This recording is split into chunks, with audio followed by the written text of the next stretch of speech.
19 people that should be here, but that's okay. But that's the administrator in me, right? Like I figure, like I'm just like, that's why it drives. I just fired her, but Well, I appreciate it because it helped me out. So can you see my screen? I can. Okay, cool. Stacy, can you see it? Yes, I can. Okay, cool.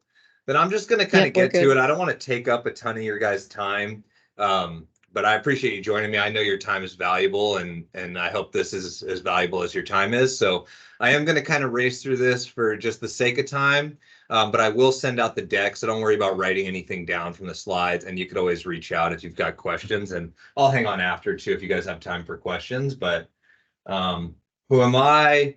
Who cares? If you find this valuable, we can get to know each other. The agenda, we're already here, so I don't think there's any need to go through it. We'll just get to it. You guys all know where listings come from. Most business and real estate comes from referrals. And again, you know that, but if you want to learn how to do annual equity reviews, I call them mortgage efficiency checkups. That's exactly what we were just talking about in terms of going business to business and basically discovering opportunities so that you can send referrals out to insurance agents, trust and will attorneys, financial planners, tax strategists, to grow your business. They're going to send you business back. That's what we call it, the circle of cash flow. I want to get through this presentation, but I'm happy to talk about that as well because it's a great way to get referrals going business to business. And it's funny that you started by saying that. These 75% of homeowners between 30 and 39, they're looking for a referral. So these strategies, nothing's going to be earth shattering, but there's just little twists as well as scripts and strategies that you can use to get listings. And it's just going to be slightly different from probably what you're already doing or what you've heard of. That first place, that you're gonna get business is of course your sphere. That's where pretty much everybody gets their business. And you're probably like, no shit, is this really a secret? So just hang on a second. You guys have listings from your past clients, a sphere of influence this year? You guys can type it in the chat or just unmute yourself, whatever. I mean, that's where This year, one has been a repeat and one has been a sphere. Okay, perfect. So, I'm not necessarily saying that this is going to get you $11 million in listings from this strategy alone, but that is what Jimmy Burgess did. Again, for the sole sake of time, I'm going to send you the video that he made. It's about 2 minutes long, and it just kind of goes through how he did this. But he's a realtor in Florida who did exactly this. And where is that video? I can send it to you. So I'll send you the video where he goes through it. But all you need to do this, it's basically, we'll call it the 90-day CMA, right? And all you need is people. These are the people, obviously, past clients, but other people too that you've spoken with who own a house right now. So if you don't necessarily know somebody, ask your friends if they've got parents that own a home. If they don't own their own home, you can ask friends for referrals to homeowners they know. When you're door knocking, these are potential people you can get through when they're saying they're interested in knowing what their house is worth. It doesn't have to be solicited though. These people can come from anywhere. And if you need help getting people, I do have a pretty big book of business, and I'm happy to again show you how, basically give you any information you need to produce these CMAs in the way that he has, so that you can generate results and get listings from them. A lot of my clients bought 3-4 years ago, and it's time to move up to the next place. So there's a decent amount of opportunity. The only thing you need to do this strategy that Jimmy put together is literally those people, the MLS. If you don't have access to the MLS, you might as well log off now. This is going to be a waste of your time. Screen recorder, you can use pretty much anything. Zoom, BombBomb. I use Loom, and if you need a link or something, just let me know. And then the last one's Google Earth. How many of you guys use Google Earth now, and what are you using it for?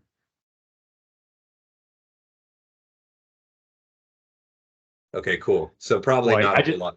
Yeah, I just use it to look at the yard size and what's in the back, for like. Yeah. I investing use it to stuff. look at the neighbors' backyards to see, like, I was looking at a house for myself, and the next door neighbor's yard was just filled with crap covered with tarps, and I was like, that's gonna be a no. Gosh, yeah. So, I mean, that's helpful. Basically, he used it to create his CMAs, and I'm going to put this in the chat right now so you guys can watch exactly how he does it when you've got a second. It's literally a minute-long video. So, or well, I should say 2 minutes. Does he So go just into how long it takes him to create each one? that's exactly the next thing we're going to get into, Oh, because use of your time is like what most people's concerns are. So like, if to show you the results, can I click here? What the hell's going on? Okay, yeah. From doing this, you know, it's supposed to be a CMA a 72. day. Came out to Yeah. 72 CMAs that he did. I'm Oh, sorry, can you okay. hear me? So it came out to 72 CMAs that he did, and these are the results. So it was literally $11 million in listings within those 90 days, and within those 90 days, 9 million of it closed. And I don't know about you, that amount that he earned there is almost what I made last year. So I think it's worth your time. I don't know what your guys' thoughts are, if this is doable, or if random CMAs you think is kind of bullshit. Probably what you're thinking is what you mentioned, Chris, like, how much time is this going to take me, right? So are you guys, do you do Homebot for your agents? Yeah. So that actually does work. I've seen it, like people send me stuff. And so that would be like the next evolution, right? The actual CMA. Because that Homebot, one of my issues is before I send it, I'll look at it and I'll be like, dude, this figure is so off. They're going to be mad at me. So I've had some people mad at me because they're like, why is this valuation so low? I'm like, so now I have to check it. But I think, and also, I mean, you have, so like, that's an opportunity to do a CMA, right? Lenders get a fair amount of requests. So when they're in Homebot, and I'm going to touch on that later, when they put in and they say, how's my market doing? Or is now a good time to sell? Or what's my home worth? That sort of thing. That's a good time to kind of challenge that, because they're able to tune their value, and if they did upgrades to the house and stuff like that. But it's not all that accurate. And even you guys know, right? If you do a CMA, it's not the same value that you're going to figure if you actually get a chance to go to the house, you know, tour it and all that sort of thing. So it's really a conversation starter, you know. But as far as your time being worth it, 72 CMAs, you know, the gross commissions, it takes about 30 minutes to do it the way he shows you per CMA.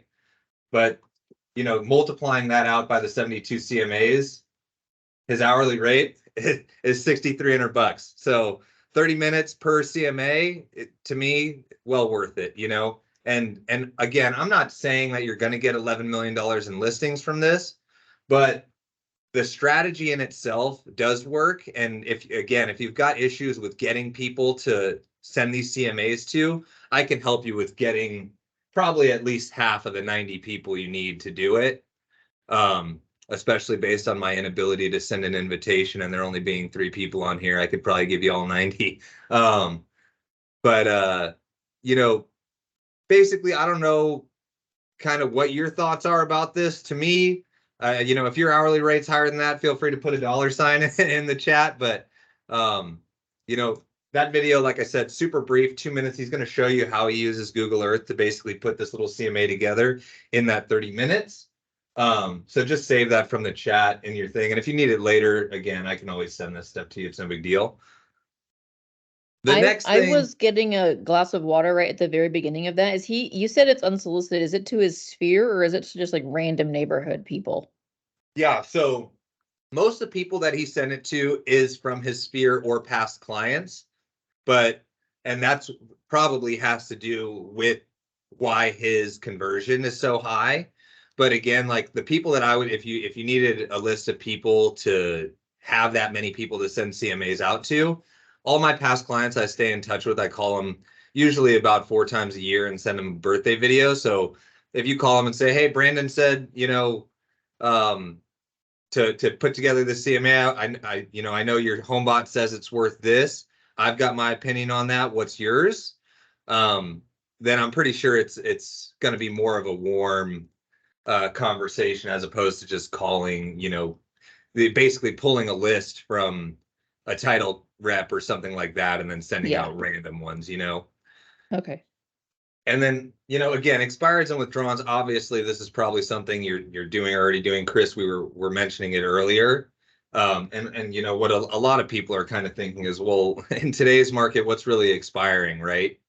And there's a lot of truth to that, but there's a much more success actually calling expireds and withdrawals from longer ago. So like 3 to 12 months ago. And, obviously just a quick technicality, and I'm literally gonna read this because I'll mess it up if I don't. But, in a few rare cases, the property listing may have expired, but the seller is still under a contractual relationship with the realtor. And it's a violation of the NAR Code of Ethics, Article 16, to solicit listings that still have a contractual relationship with the listing agent. So basically just make sure technically to ask whether or not the seller is still under contract with their first realtor. And if that's the case, you could just wish them well. But that's a technicality. It's your responsibility as a soliciting realtor basically to verify that you're not violating this rule. And it's rare, but safe rather than sorry, I guess. But in any case, with these expired and withdrawals, let's pull these up here. So this is actually kind of I'm going backwards. So anyways, here, if you are going to call on expireds and that sort of thing, you really want to kind of focus in on somewhere. Like picking a county can get daunting and you spread yourself really thin. If you, pick one or two areas, not even necessarily cities, that have a decent amount of expires, you just stay consistent with those. You'll have more success that way. And then also, calling in the morning, like between 8 and 8:30 pretty much is like the only time that I would call on new expireds, because by 8:30 everyone is already going to be pissed off and they're already going to talk to 20 realtors before you. So after that 8:30 time is probably a better time to call on those older expireds, like 3 to 12 months old, like I was saying. But pretty much like these people have been sold before, and they're already experiencing not selling their home, so they don't really need you telling them that you're the best, or that you've got this marketing plan that's gonna be amazing. So really just showing up, not throwing up with a bunch of information. You're really there just to help people. And you can kind of let me know as your success goes and what kind of objections you're getting. There's almost always ways around all of those. These are just some resources. Have any of you guys had experience working with any of these? I've tried Redex. Okay. Anybody else? Yeah. It's been a while. I don't since cold call. Yeah. Yeah, good answer, Stacy. These are a few tools that are helpful when prospecting. So, these all basically provide expired and FSBO leads.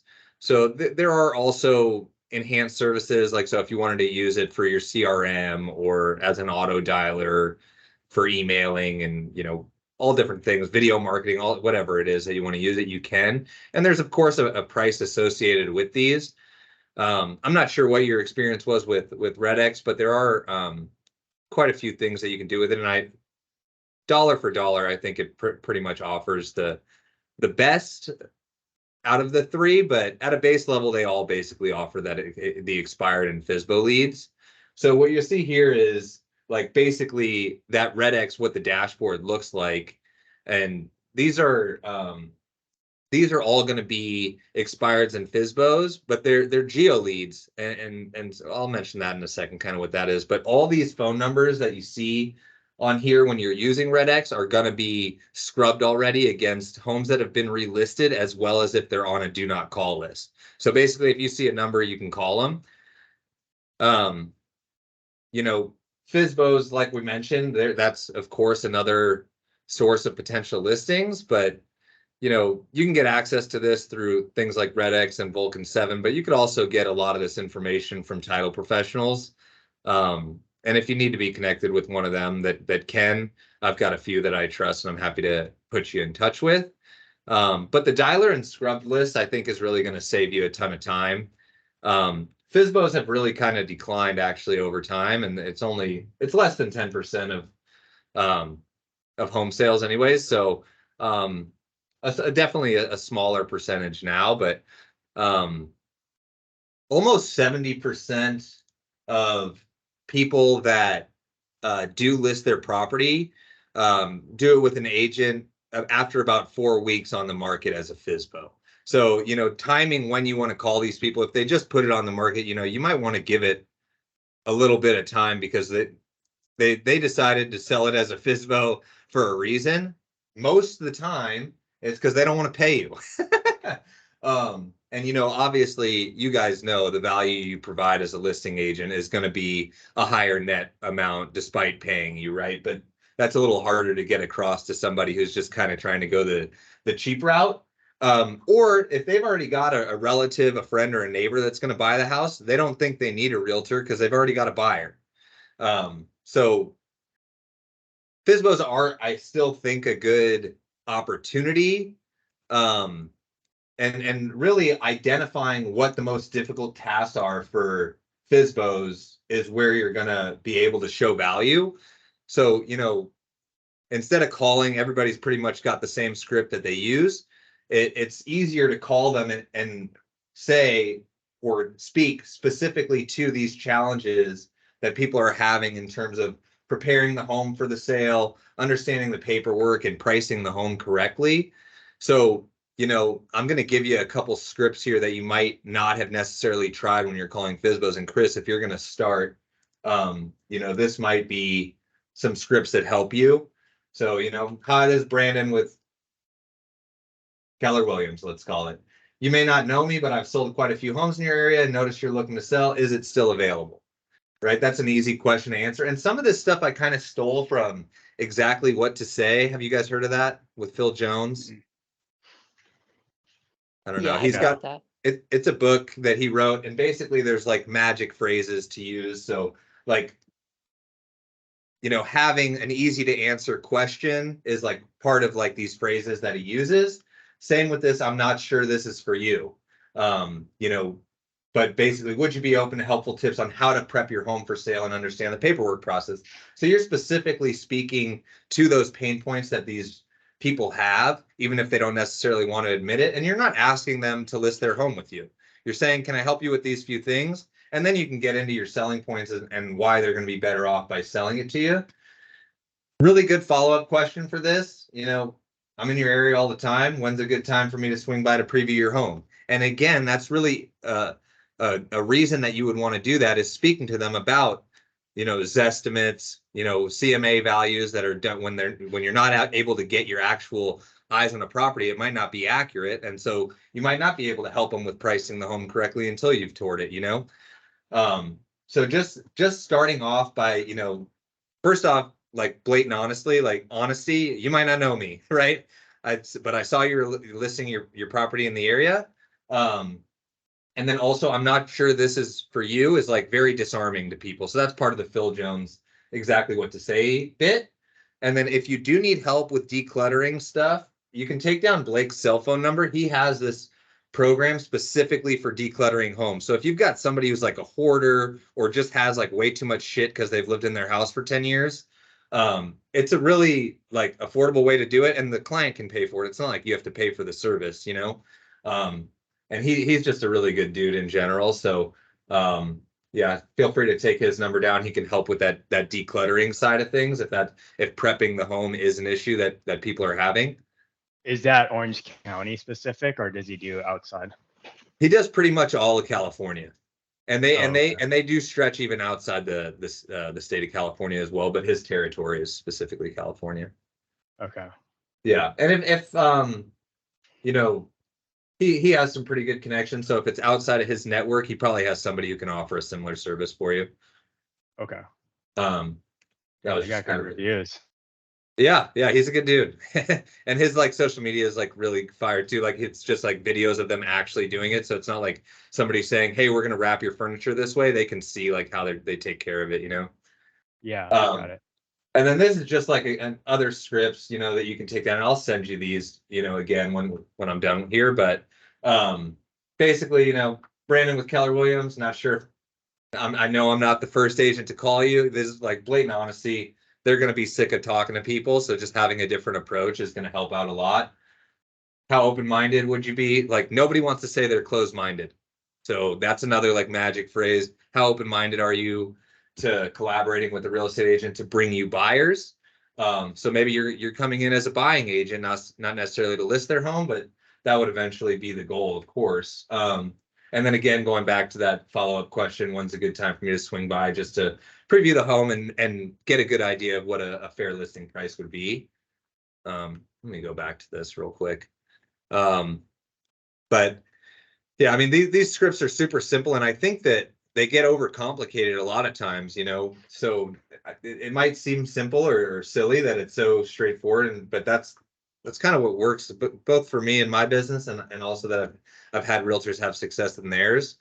So, circle prospecting, how many guys do circle prospecting?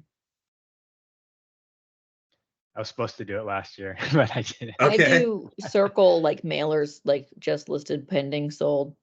Okay, exactly. So that's kind of some of what we're going to be talking about. And, direct mail is a separate thing. This going back, basically circle prospecting is just a lead generation strategy that you're working at with homeowners who live nearby, recently listed or sold homes that you've worked on. And it's kind of like, you're building a little mini farm that has direct interest in transactions that are happening in that specific neighborhood. So this geo leads, again, is kind of what I mentioned earlier, that's a RedX feature. They have a service called geo leads that helps with circle prospecting. And basically how it works is it lets you target neighborhoods using your just listed and sold properties. So, pretty much imagine being able to drop a marker on a map and grow your sphere of influence within that neighborhood of activity that you're targeting specifically. So instead of, focusing the lead search on expireds, FSBOs, et cetera, GeoLeads lets you focus your lead farming specific to a geographic area that's actively selling. And you can even filter the results down to like how long a property owners own their home, because if they, like for example, 3 years or more, if they bought 2-3 years ago, they're probably sitting on a 2-3% rate, and they're just getting settled in the house. They're probably haven't outgrown it yet or anything like that. So again, this is like ideal for if you've got just listed, just sold prospecting that you're doing. It helps you just develop that geographic farm so that you can see who lives there, if they own or rent, and you get their contact information. So like, how cool is it to be able to get an idea of a specific area and know exactly who you want to market to? So for example, those people who have owned a home for, at least 3 years. Would that be helpful or beneficial? Yeah, Think so. I like the, sorry, go ahead. Oh no, go. I mean, you're not really wasting your time the way you would be if you called each and every single house. Yeah. And like Stacy, I'm sure, do you do EDDM, like every door direct mail? I don't do EDDM, but I do Corfact. Okay, perfect. So this is kind of similar where you can get, if you want to pull a list of specifically the people you want to market to, so you're not kind of, throwing away money, or if you're sending a piece specifically that will benefit people who are renting, you can Right. kind of target that and just make the most of the ad spend that you're putting out there. And then you can kind of work that in, going to my next thing. I don't know if anybody remembers what this is. But phone's still a really good way to connect with people. And I use this specifically for past clients. Picking up the phone makes a big difference, even if they don't necessarily pick up. I don't leave voicemails rarely. I get a voicemail. I set up a shortcut in my phone. So I type, a word or two, and it puts the message in there, and I just send them a quick message. Hey, was just calling to check in on you, whatever, yada, yada, just stay on top of mind. But outside of just past clients, it's a good way to play into that circle prospecting using a tool like RedX, because, do you guys have like a certain script you use when you're circle prospecting?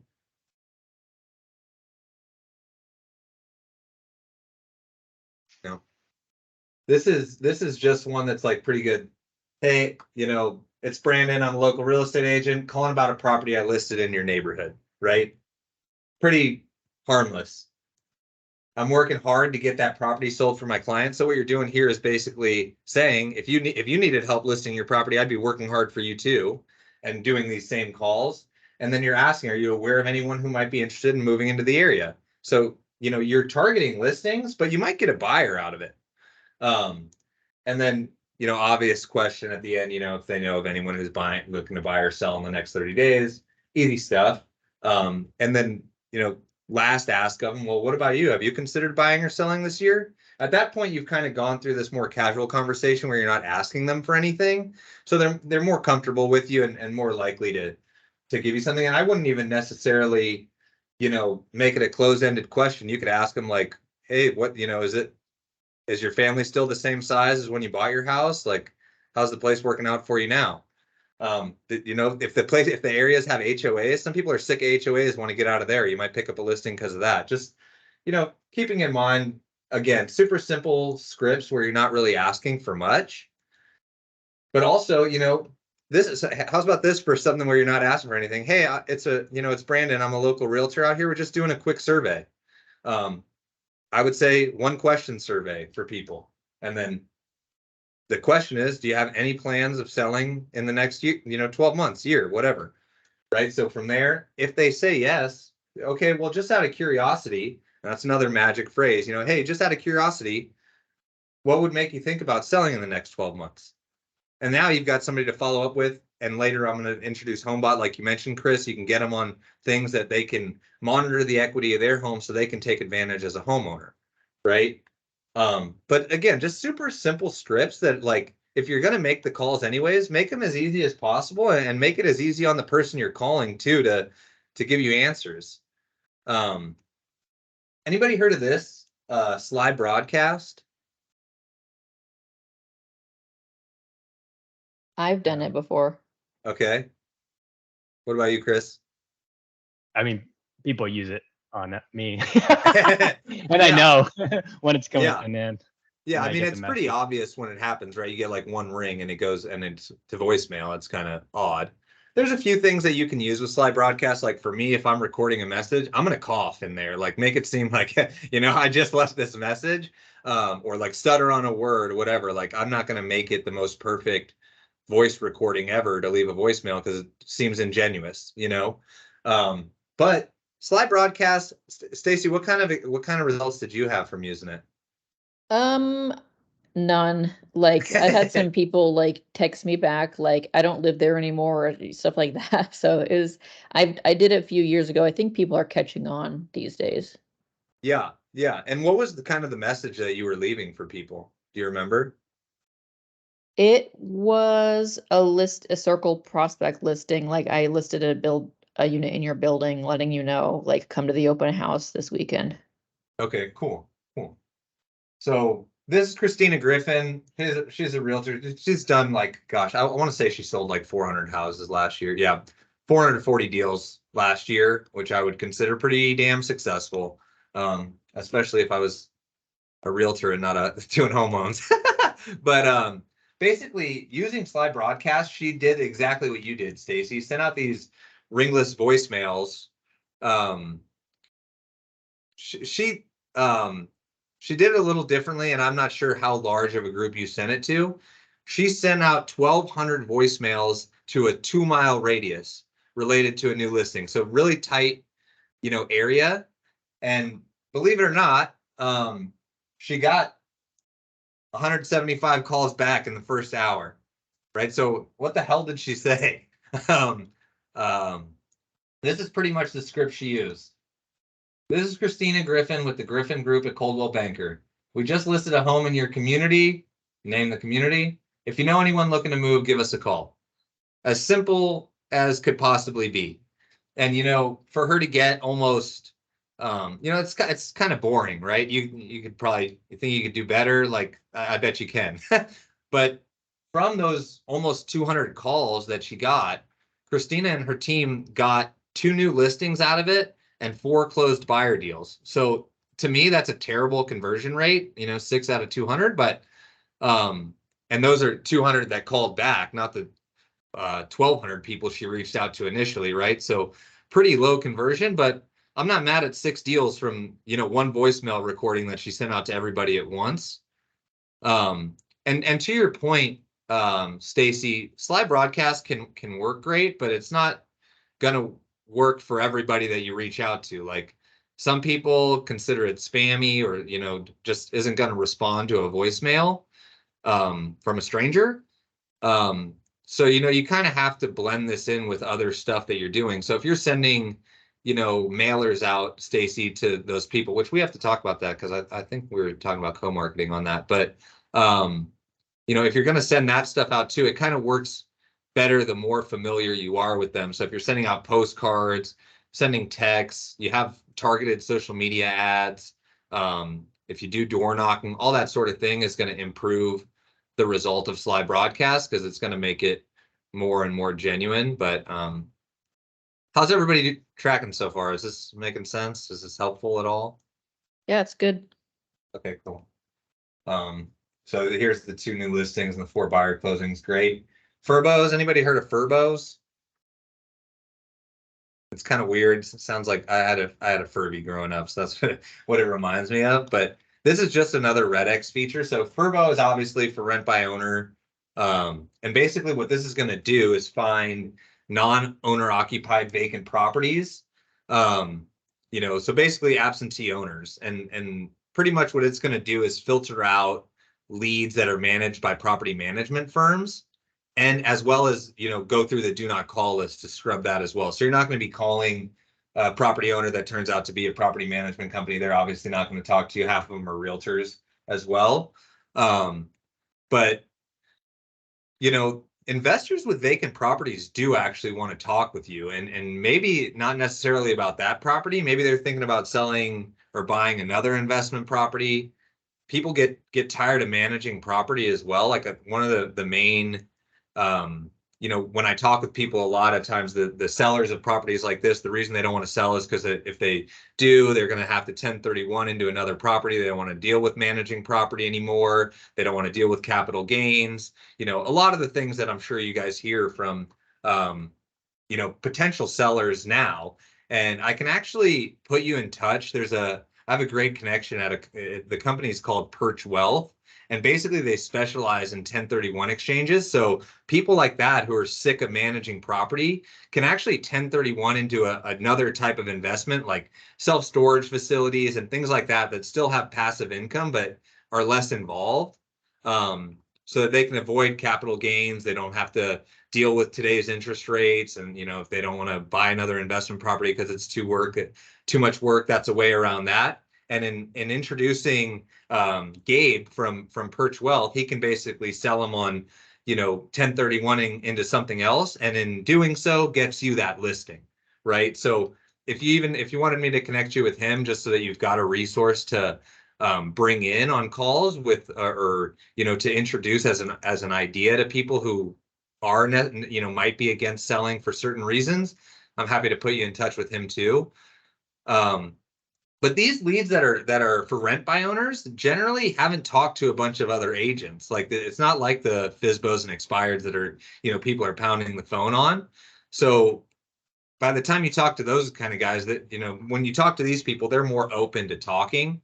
And there, there's pretty much just 3 different types of owners. These are, we can go over this, but basically, like these reluctant liquidators are the type of people that I'm talking about with the capital gains tax that you could introduce to Gabe. These different investors, all these people are basically going to be who make up those Furbos. And, essentially this slide, when I send it out to you, what's helpful is you can see what their particular challenge is. So just like with the FSBOs, you can call them and say, hey, I know you're trying to avoid, you might want to hang on to this property because you're wanting to avoid capital gains. And they're going to say, yeah, exactly. I don't want to sell my house. You say, okay, no, I totally understand. That's why I'm calling. It's because I have a way to get around that, So it's just, again, a way to kind of speak to people on their specific pain points. But prospecting these Furbos works because most prospectors are just focused on those expireds and FSBOs, And so these leads really haven't talked to a bunch of other agents. And here's a little testimonial from Kevin Scoggin. He's a realtor, basically got a $1.4 million listing out of it. You know, so just check it in again. Any good ideas?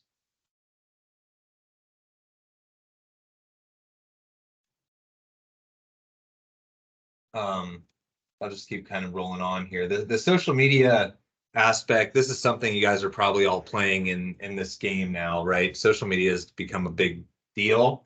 So like when you go fishing, obviously you need bait and you've got to have your line in the water if you want to catch something. You can if you don't put your line out there. So if you've got followers on Facebook or Instagram, like take advantage of that. These polls that you can put up on stories, and if you need help doing these, obviously I'm happy to help, but it's pretty simple to do. These drive engagement, and you know, not necessarily that you're going to say, are you considering selling your home this year? Somebody's going to hit yes and ask you to list their home at that moment. But that gives you an opportunity to start that conversation of what's got you thinking about moving. Like, what are the potential, like, what are the challenges that you foresee? A lot of people right now are nervous about selling their house because they don't think they can buy another one with today's rates and all the rest of it. So polls, this is just an easy one. Like if you're already using social media, throw polls in there once in a while. You'd be surprised at how many people respond to these things. I don't know. Does anybody run social media ads?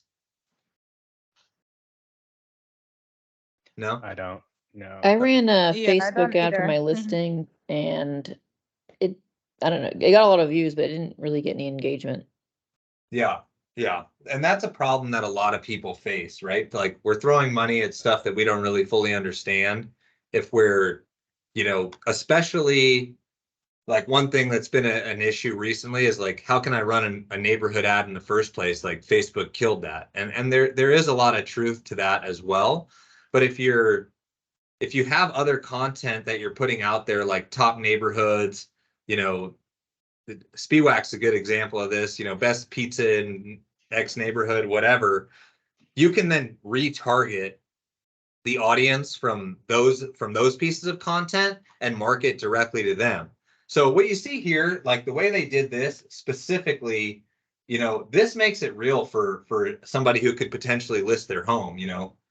This is like an actual dollar amount that they can see, and out here, you know, it's probably a lot higher than that, depending on how long of a time window you're going through. But so putting the average home price increase just again makes it real for people, and then just having, you know, a high quality picture with the agents in there kind of anchors them to that community, and then having a call to action specifically like get a quote drives interaction with that. So you can play with the call to actions on social media advertising. But since this isn't like a big pillar of things you guys do, I'm kind of gonna skip along. But you know, this is like a good example of a message they got. Like, I saw you're selling homes in Westbridge. We're looking to sell our home. So, you know, it drives the right kind of traffic. I don't think it's gonna change your business necessarily, but for a pretty fair price, you can, you know, get advertisements out there that get people replying, or at least responding. This is another version. Like this in a community, this house is like the first house that everybody sees in the neighborhood. So when they did this minute market update, Chattahoochee River Club, that they're really, you know, basically showing, not telling, that they're you know, the local expert, right? Because they're in front of this place that's recognized by the neighborhood. And so that's literally like the first house they see when they drive into the neighborhood. Downtown a little tougher, Stacy. I don't know what you can do to kind of show downtown and get by the gas lamp sign or something, but you know, basically they do this 1 minute market update, and that just is again more so about putting themselves in front of the neighborhood and showing themselves as the local expert as opposed to saying they're a local expert. And now this one here, this is a little different. Again, you can retarget video watchers from things like this minute market update. And I don't want to take up too much of your time with all this, but I'm happy to show you how to retarget and that sort of thing too. This tool right here, anybody seen the Redfin migration report? Do you use this at all? No, I actually haven't seen that before. Okay, cool. So this, a lot of times people use this for buyer activity because, you know, since COVID, obviously a lot of companies went remote work and people have been moving more. So this is why we're seeing migration from certain places. And you can change this from, like, you can have it come from anywhere to your specific location to see where this is coming. And with this, tool is doing, obviously leaving a particular area and moving to your city or state, what you can do is, in this example, you're seeing 27% of people coming from the Bay Area. Well, you can use this to identify where customers are coming from, and creating content specifically for moving from the Bay Area to Austin, Texas. This is for you to drive people searching for those things on YouTube, and social media and stuff like that, where they'll find you.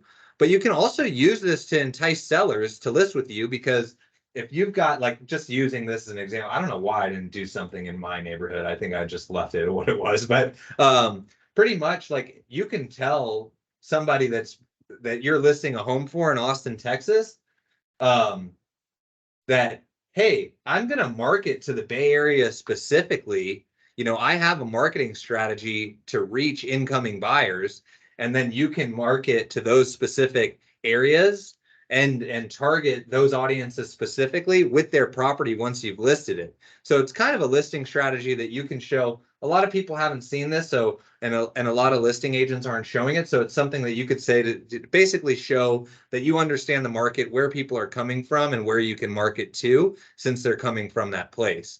And you can do this on Instagram. It's no different. Instead of hashtags and titles to content, it's just captions. But basically, you're guiding them through your new neighborhood and saying, here in Austin, this is 4 tips for moving from X place. You can do that, no problem. And you do the same thing on YouTube.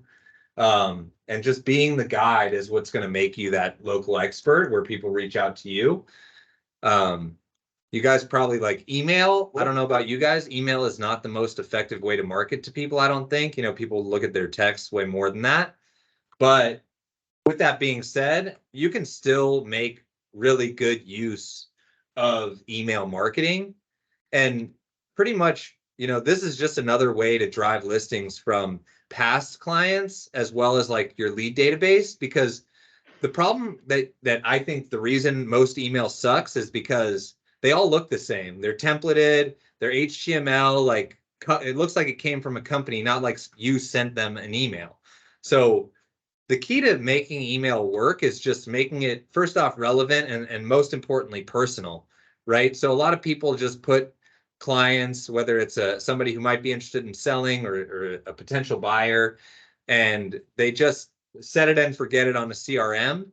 But your email list is doing the same thing. They're forgetting it. Like, I don't know about you, when I get that kind of email, it's just another thing that I got to swipe delete on, So by changing that a little bit, you can basically go after the elephant in the room, right? Like, a seller becomes a buyer before they list. So what she's dealing with in this example is, the number one concern that most sellers have, like, will I be able to find a home?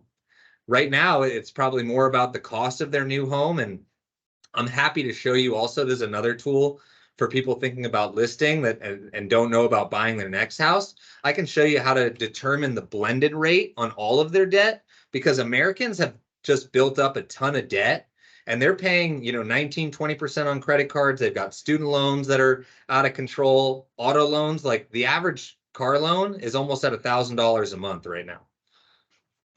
So there's strategies to then take your someone who's listing and then going to be buying again and get that debt paid off. And even though their new mortgage is going to have a higher rate, their total out of pocket monthly is lower, and their blended rate is actually going down.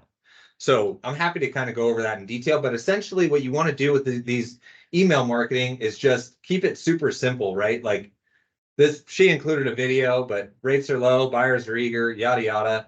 This is all little one word blurbs that's super easy to read, that somebody's not just going to trash because it looks like a company is asking them to sell their house, right?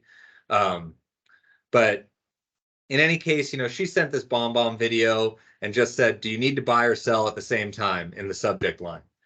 And, if and just attacking whatever that main objection is that you're getting head on is going to be more helpful, and so pretty much, you can put a link to your calendar where somebody can just give you a call about it or set a time about it, to talk about it, I should say. But like here's just a, example of an email that you can send. You can see the open rate on this that just says, has anything changed in the subject line? And say, hey, first name, I'm reaching out because a lot of my clients are making plans for the fall and I want to stay updated on yours. And then giving them options on what to reply with makes it that much easier to get a response. They could just copy and paste it or say 5 when they reply, and it's going to increase the response that you get. And I'm going to try to wrap this up because we're getting long here. I think I was waiting a little bit to get people in because I screwed that whole thing up. But hope this is valuable for you. So anyways, Homebot. Do all you guys use Homebot already? Yeah. You use it, Chris? Stacy, you guys use it? One of the lenders I've closed with uses it, but I have not used it. Okay. So Homebot, I tell people that what I'm going to send them is essentially a monthly net worth statement for their home. And the reason you want to get people on Homebot so much is because it does drive a ton of activity. I have 400 people on mine, and it's got a 92% open rate. And I get a lot of people that interact in there and say, what's my home value worth? What's my neighborhood doing? Like all that sort of stuff. And again, it's just about driving conversations. A lot of times, does it necessarily lead to something today? No, but I'll take a deal in 3 months. I'm trying to fill my pipeline, So basically, it's just going to provide a bunch of data points for them about their house. But basically, it goes over the local housing market, options that they have for selling, taking advantage of equity in their house. And it really is just a super powerful tool for seller leads because they're going to get this monthly piece that they're going to open at a high rate and oftentimes interact with. And it's going to send you an email directly. So if they say, how's my neighborhood doing? Or, what's, is now a good time to sell? That's a pretty hot lead, and it's free. I mean, I think for realtor, it's $180 for me a month, but I think for realtors, it's like $40 a month, and that cost gets split in half by the lender you're partnered with. So it's super affordable way to stay in touch with people and give them content that they actually want to look at. Like this stuff's pretty valuable information, talks about, if it's a good time to refinance and all these questions that you see in here. Like this is going over here, but like this is like, for example, what are my cash out options? This would go to me, but on a previous page, it's going to go straight to need CMA. So like if they tune their value, they can say, hey, I made these updates, whatever. And it's basically an invitation for you to do a CMA. So that's going to help with your 90-day CMA as well.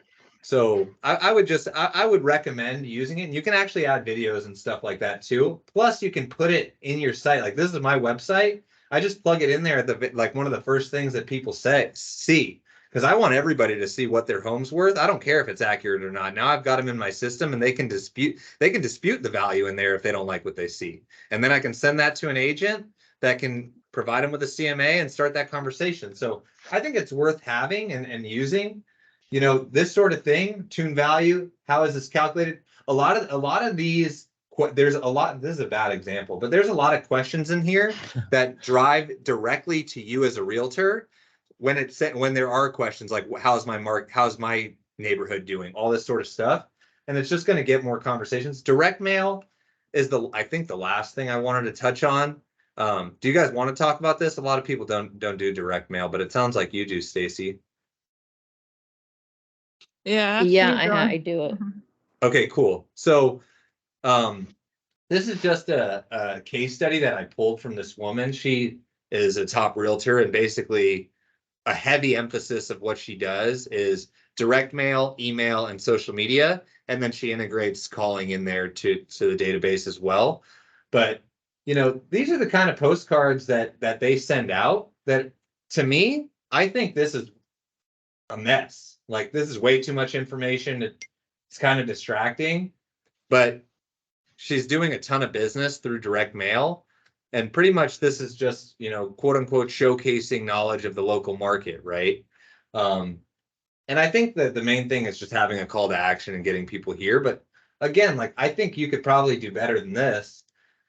This is one that Paul uses, and this is specifically for expired. So he's telling a story in his mailer where he's like, look, 7 other agents tried to sell this house and they got no offers.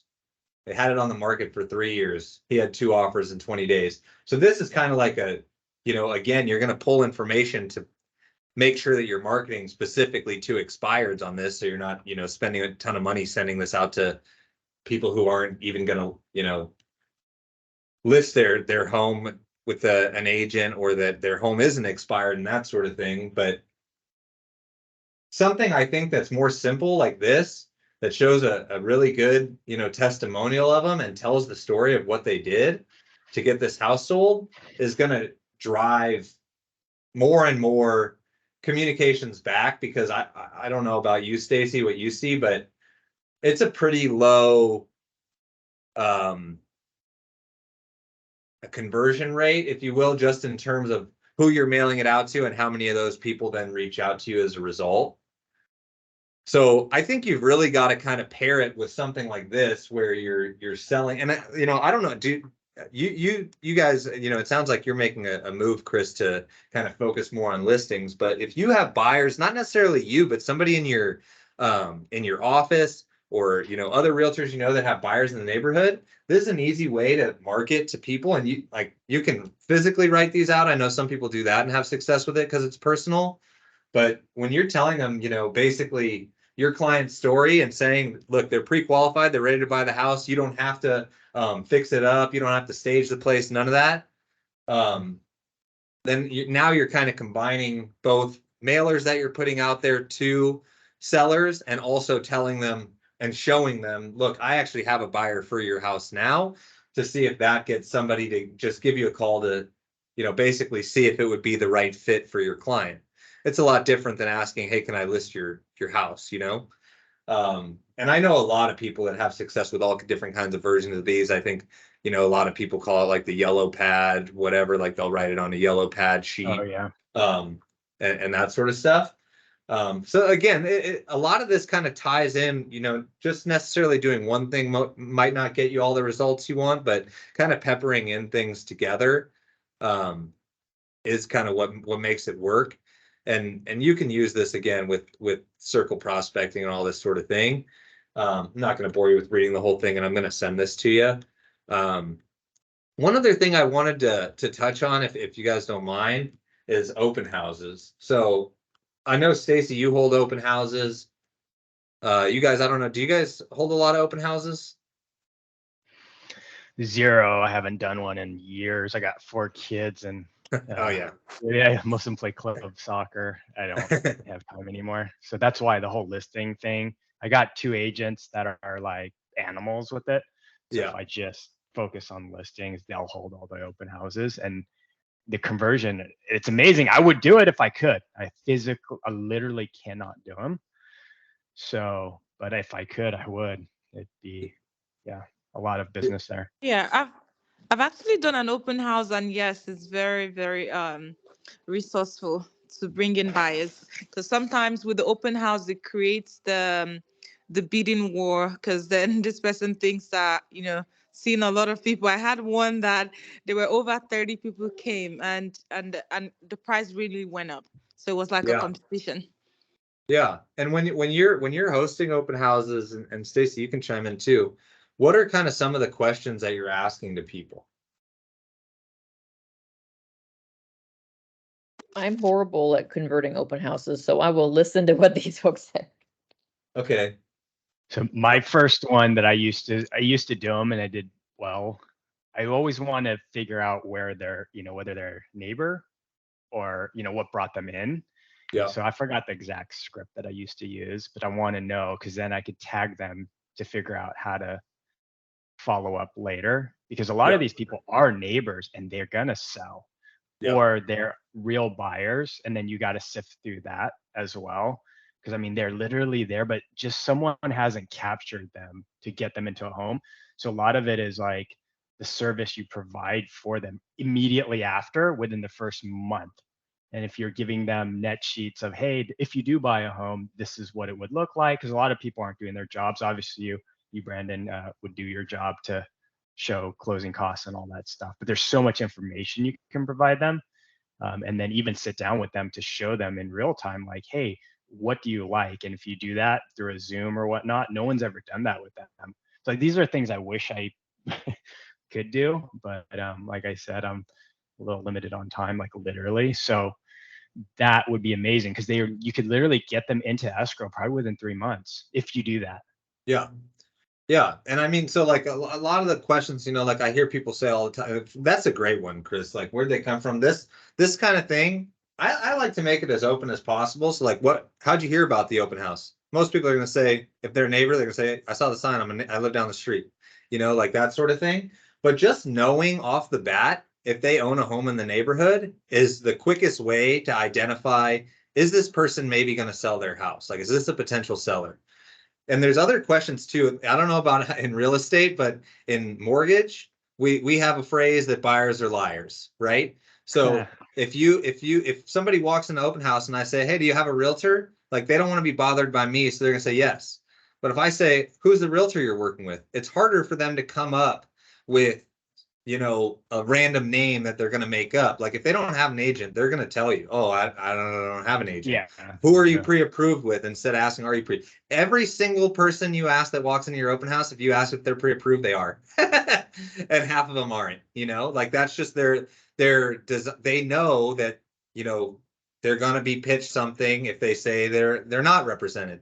So it's about like uncovering that and doing it in a way, I don't necessarily want to talk with somebody that doesn't want to talk to me, but if I do want to identify if there's at least an opportunity to help somebody. So in hosting these open houses, right? Like, and Stacy, I'm surprised that you don't have more success, actually, because I think the way you do things and being really casual and not pushy is kind of the most attractive thing you can do for someone who's visiting an open house. Most of the time they've been to 3-4 open houses before they got to you. They've been harassed by people that, trying to get them to fill in a sign-in sheet or whatever.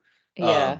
So I actually think that kind of the way you do it is, a good way to do it. But as far as like, questions that I ask in a very specific way, besides, who's the realtor you're working with? Who are you pre-approved with? Like, who's helping you to navigate this market and get your offers accepted? So a lot of times they'll say, oh, my dad is helping me. Oh, my cousin or whatever. And don't get me wrong. Sometimes they say, my sister's a realtor. And it's like, okay, that's fucking dead. I'm not, I'm not going to get this deal. But that, at least, a quick no is the second best thing to a yes in my book. So, offering them to keep up to date on the market, and you can ask them, are you receiving a home net worth a monthly net worth statement for your home? Most people, no. Okay, well, I'm happy to send that for you. Like, all I need is your email address. And then they're going to get then a monthly email from you that they actually want to look at. Not that is pumpkin spice recipe for soup or whatever. Like, it makes a difference in what they're getting, that it's valuable to them. And if they say, oh, well, what's that? What's the home net worth statement? Well, basically, it's a report that you're going to get, and it's going to go over the equity that you've built in your home. It's going to, identify opportunities for you to take advantage as a homeowner. Almost everybody's going to be open to this, especially when it's free to them. And just, asking them specifically, who's helping you navigate this market and get offers accepted? They know that right now is a really difficult time to get offers accepted. So they might have thought, oh, I'm fine on my own, or I'm fine with this, the person I'm working with. But if they don't feel that that person is genuinely guiding them through the process and is going to be able to have a specific strategy for getting their offer accepted, that's an opportunity for you to win business, even if they're already talking to a realtor.